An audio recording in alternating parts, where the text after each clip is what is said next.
Hi, my name is Ashley and welcome back to my channel. Today I'm going to be doing a review of Netflix's live action Avatar: The Last Airbender. Now, I love the original. Like, I was obsessed. I watched it when it came out in 2005. I rewatch it pretty often, I would say, every 2 to 3 years. And I love it. It's one of my favorite shows. I think it's one of the best shows to ever exist. And I was really looking forward to watching this version because I had heard that they are working with the original creators of the animated series. So I was like, then it's gonna be great. And then the original creators left the project. So, yeah, that I guess kind of seemed to be foreshadowing a bit. So the first thing I want to say about the show is the settings, the environments, the effects to produce the settings. I'm assuming it's CGI. It was fantastic. It's beautiful. The South Pole, or I guess it's the South Pole, where the Southern Water Tribe is. It's beautiful. The ocean when the Fire Nation ships are sailing, amazing, gorgeous. The Northern Water Tribe Palace thing is also incredible. Omashu, amazing. I would say that all of the background effects are incredible. I think that's fantastic. Then I would say the acting is subpar. You know, it's very inconsistent. There are emotional scenes that are monotonous. There are monotonous scenes that should be more emotional. And I know that these are all kids, and I think they're new to acting, especially the kid who plays Aang. But there are also kid actors who are fantastic. And there's a kid actor in the show who plays young Katara, and she does amazing. She's not in there for long, but she does incredible. I think Daniel Day Kim, iconic, amazing. They added more of Ozai to, I guess, add more of the character. And if it's Daniel Day Kim, obviously you're going to add more scenes to have more Daniel Day Kim. Like, you'd be out of your mind if you didn't. However, they did add some parts to Ozai's character, like, in comparison to the original animated series, Ozai does not give, in comparison to the original animated series, Ozai does not care about Zuko. We all know that. In this one, he does. It's, they changed it from a cruel, unloving father to a tough love type of guy. And this is just shit. And then after the settings, I would say that it feels very rushed, the entire thing. It is only 8 episodes.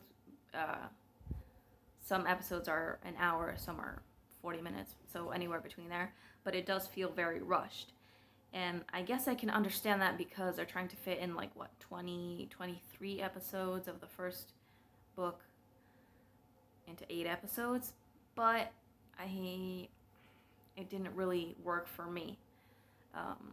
They combined, you know, the jet thing with Omashu, and that just didn't work for me. It took out a lot. And I know they're not supposed to just recreate the entire thing, but half of the time that's exactly what they're doing. So I feel like either make it something completely new based off of the information we have, or stick to the original material. And a lot of the times they're using the same script, they're using the same jokes, and then the other time they're straying away from it. And sometimes they get it right, sometimes they get it wrong. Like some things they do very right, some things they do very wrong. Like the characters, they a lot of them are the same. Like the main cast is as they should be, the same as the animated series. Katara, Sokka, actually not Sokka. Sokka is not a sexist, and I'm not sure if it's a viral fake tweet about his sexism or about the bossing say not acknowledging the war. There's a tweet saying that Sokka will no longer be sexist, which I think removes a huge part of his character development. Especially when he meets Suki. Like, they're immediately, into each other versus him getting his ass kicked. Also, they have him say ass a few times. Which, that's fine, but, you can have him say ass, but you can't have him grow from his sexism to seeing that women are equal and even better than men. I don't know. I don't like it. Ozai is played by Daniel Day Kim, and he is incredible. He's impeccable. And they added many more scenes with him, obviously, as you should. It's Daniel Day Kim. He does an excellent job. What I don't like about Ozai is that they changed a huge part of who he is.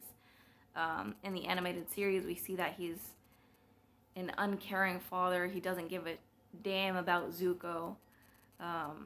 He sent him on a mission to do the impossible because it's impossible and he'll never end up coming home. Whereas in this, it's more like he's giving him tough love. And it's still abusive and neglectful, but it's not the same, especially knowing what is supposed to happen in the next season if it gets renewed, which I'm assuming it will. What else? Azula, I think her actress is great. She's very young,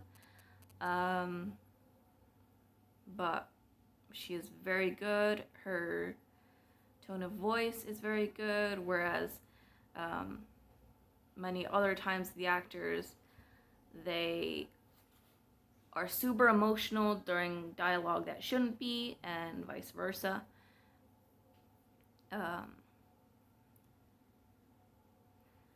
They did have the sexism in the Northern Water Tribe for 2 seconds, which I think is also a huge part of Katara's character building. And they showed that, but it also feels very rushed, like it's happening too fast. And in the end, she doesn't even get taught, like in the animated series. She's suddenly a master, even though nobody taught her anything. At least not that they showed, because everything seems to happen in 2 days in the Northern Water Tribe. They also combined everything with Omashu and Jet, that storyline. And is it the Western Air Temple that the Mechanist and his son and the other gliders are at? Yeah, they put all of that in Omashu, which is very I mean, I don't like it. But then again, I'm biased and comparing it to the original the whole time.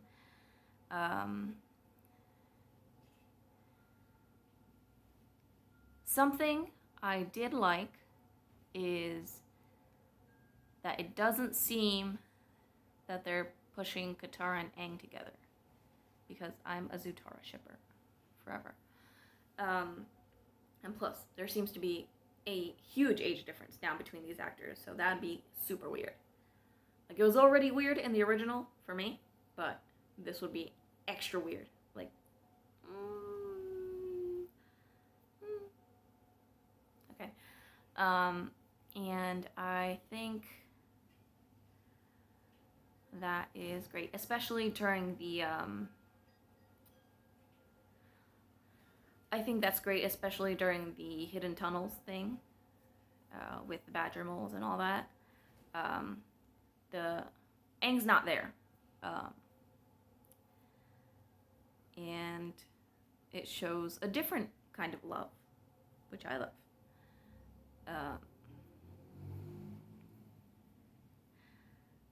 They also added well, I don't know if it's been added, but they combine like the Spirited Away with the Spirit of the Forest, and Aang talking to Avatar Roku.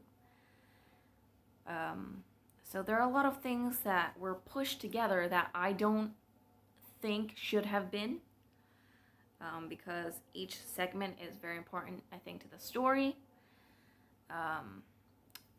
Azula is already losing her mind, which I hate, because we see her manipulation, kind of, but not as directly as in the series, in the animated series. And so I genuinely think that it's not very good overall. The series is not very good. It started off, first episode, awful. I hated it. It does get better as you go along, but it's still, I would say, it doesn't improve enough for me to say that it's good. So yeah, I think that's all I really have to say. The CGI animals and spirits, those I think are really good. What's it called? The panda spirit, the rainforest spirit. There's some stuff they took away from that, but the CGI in that is very good. Appa and Momo, as you expect, adorable, 10 out of 10. The bird horses that draw the carriages and all that, those are really good.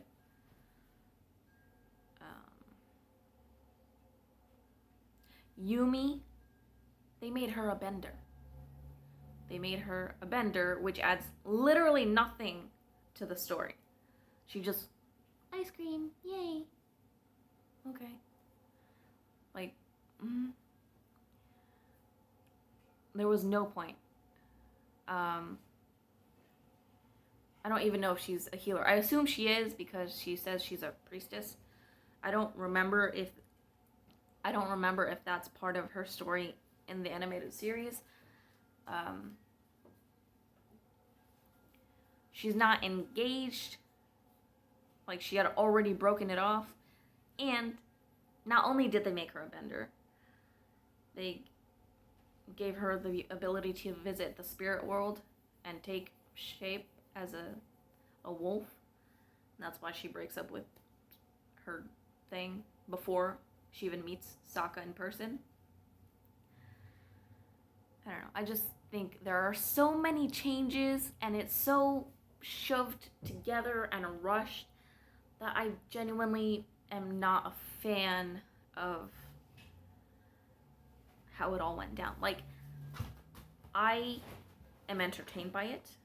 I do like some of the changes they made, but overall, I don't think it's good enough to live up to the expectations I had set based on the original animated series.